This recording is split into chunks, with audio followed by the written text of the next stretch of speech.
আমরা এখন এসে গেছি হোটেল নাগরাজে। এই হোটেল নাগরাজ থেকে খাওয়া দাওয়া করে আমরা আবার বেরিয়ে পড়ব বরের বাড়ি যাওয়ার জন্য। সব গাড়ি প্রায় এসে গেছে। এখন আমরা এখানে হোটেলে সবাই খাওয়া দাওয়া করব। ডাল, পাঁপড় ভাজা, আলু ভাজা, সিমের চচ্চড়ি আর একটা চপ ছিল। এইসব দিয়েই আমরা খেয়ে নিলাম।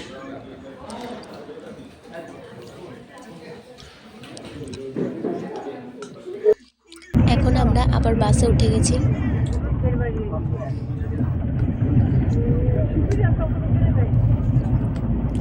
গুয়াহাটি যাওয়ার জন্য।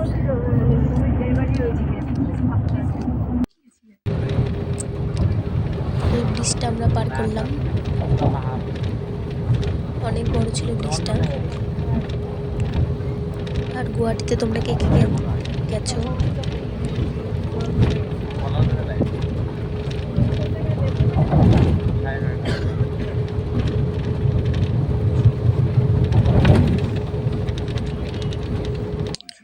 এখন আমরা অনেক পাহাড়ও পার করেছি, পাহাড়ের পর পাহাড়, পাহাড়ের পর পাহাড়। যেতে যেতে তো ক্লান্ত হয়ে গেছিলাম আমি, এত পাহাড়।